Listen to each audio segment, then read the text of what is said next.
Hey there, welcome back to High Infidelity, the best channel for cheating stories. Like and subscribe to channel for more spicy stories.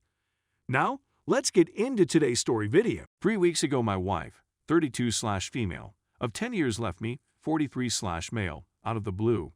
Found out a week later it was for another man. We've been married for 8 years and have been together for 10. 8 years ago, approximately 5 months after our wedding, my wife left me for another guy. We were separated for 5 months but never divorced. She then returned, begging for a second chance, which I granted her. The past 8 years have been much superior than the prior 2. We had a stronger connection than ever before. For 8 years, we never fought, never argued, and only on rare occasions, maybe 5 times in 8 years, did we raise our voices at one another. She was the perfect little wife. She loved to cook/bake and spoil me. All my friends were envious of how much my wife does for me, and I made it perfectly clear to her every single day how much I appreciate everything she does for me, how much I love her, and we would bask in how much better our relationship appeared to be than everyone else's. I enrolled in nursing school 6 months ago. The institution is 150 miles distant. I'd still be home 3-4 evenings a week, but I'd be at school for a significant portion of every week for the next 2 years. I didn't make this choice without her. We spoke about it a lot, and she was quite supportive, and we were both pleased about the salary I'd be receiving after I graduated. We could finally buy a great home and take good holidays every year, rather than just every few years. We both gained a lot of weight over the previous decade. We both let ourselves go. Food was a huge comfort in our lives, and she liked to cook and make goodies for us. She's a professional baker. We tried and failed thousands of times to lose weight, invariably reverting to our old habits after a few months. We began again 4 months ago, and it was going wonderfully well until I had a sudden medical issue and required surgery, which had me laid up for a few months. She ended up reducing 75 pounds, needing to shed 90 to reach her desired weight, and looked fantastic. I think that's when the male clients at work began paying attention to me. I had one more surgery scheduled for July 21st. It was just to finish up the first one. The recovery and pain were supposed to be nothing like before, and they weren't. I feel great now about the surgery area. We went on an overnight road trip on June 29th, and it was fantastic. We made some of the best love we had made in months after that trip. Everything seemed to be wonderful. However, the strangeness began on July 4th. I noticed she became aloof, didn't respond to texts nearly as often as she used to, didn't kiss me as forcefully as she used to, and would simply sort of lay her arms on me in bed or when we hugged instead of the strong squeezes I was used to. I was in constant agony, but she was great the whole time. I reverted to my old eating habits for consolation, but she kept the course, or so I believed, and continued to lose weight. I was extremely proud of her, and even though she had a lot of drooping and loose skin, I couldn't have cared less. I love this lady with all of my heart and soul. It didn't matter whether she weighed 120 pounds or 400 pounds. Her brains and heart were all that mattered to me. When a spouse begins to lose weight and you don't, you always have a tinge of fear in the back of your mind of what could happen. But I never let that get to me because she had made that mistake 8 years ago and truly regretted it. So I assumed she had learned her lesson and it would never be an issue again. Oh, how I was mistaken. I inquired if everything was okay and noted the changes I'd observed, and she assured me that everything was good, that work had just been particularly stressful recently, and it was getting to her, which is true, her job has been crazy lately, and that she'd try to get back into our old rhythm. Nothing changed. If anything, the texts became less frequent, the kisses became less frequent, and she began sleeping on the other side of the bed instead of cuddled up next to me like she normally did. Something was clearly incorrect. I decided to be the best husband I could be, so I started doing all the choirs so she wouldn't have to. I did all the cooking or got takeout so she wouldn't be stressed when she got home from work, and I went out and picked a huge bouquet of wild flowers, the same ones I picked for her on our honeymoon. I penned page-long love letters from the bottom of my heart, no fake romantic BS. All of this went unnoticed since I had slipped away after she had fallen asleep to perform the flower/note stuff. I expected she'd return to the bedroom and wake me up when she got up for work. She didn't. In fact, she didn't even text me about them. Finally, I texted her to see how her job was doing, anticipating she'd tell me how much she appreciated the flowers and card. Nothing. When I eventually inquired whether she'd seen them read the letter, she answered, "Yeah, that was kind of you." I knew something was wrong now, but when something like this happens, you truly want to remain in denial. The next night, I asked for her phone to transfer some photos to it, and I noticed her deleting a bunch of text messages before handing it to me. I wouldn't have even checked her text.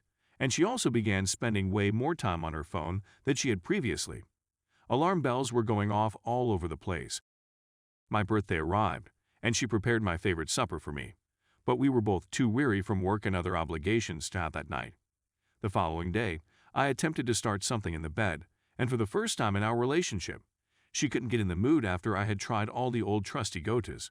She was even shutting her legs as I tried to get her moving, something she had never done before. She apologized, saying she was simply tired from work, and we both went to bed. I told her I was going to meet a buddy 5 days later, but I actually simply went to the nearby beach to think about what I should do. I resolved then and there that if she wants to leave our marriage, I'll let her. When I arrived home, she had just gotten out of the shower.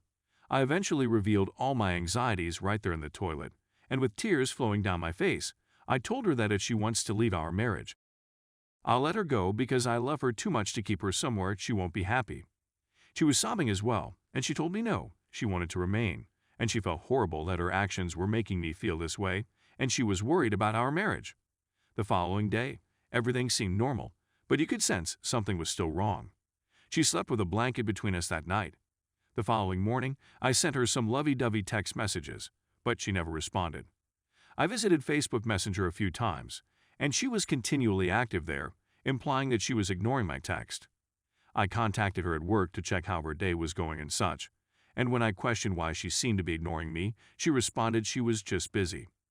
My operation was the next day, and we were meant to depart that evening for a pleasant date night and a surprise for her along the way. I simply figured things would get better after that and moved on. About an hour later, I got a massive text from her saying she's sorry, but she just wants out of our marriage. She claimed she's been unhappy for a long time and just wants out, but after some back and forth, she changed her mind and said she just needs time to reflect. I panicked and hurried to my brother's home, where I would be staying for school and where we had intended to be that night anyhow, since my operation was in the same town. I told her I'd be there and that if she wanted to chat or see me, even at 3 a.m., I'd drive straight down. I just didn't want to be alone, so I went to stay with relatives, and I needed to be up there anyhow for surgery.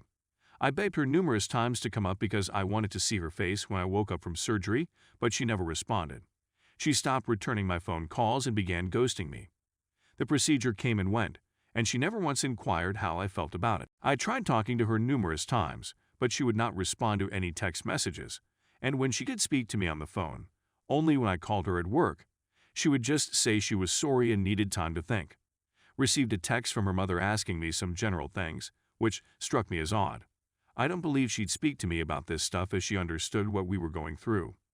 I imagined my wife had been staying at her house since she refused to stay at ours.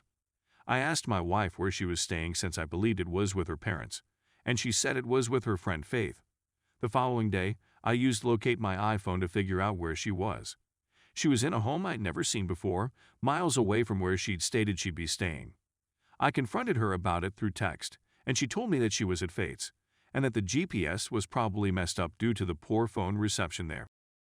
When I knew she was leaving work the following day, I opened the app and saw her drive directly to this weird residence. When she parked into the driveway, I called her, but she didn't respond.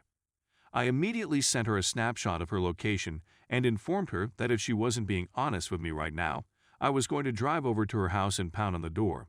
The truth was ultimately revealed. She has been seeing another man for almost a month and now lives with him.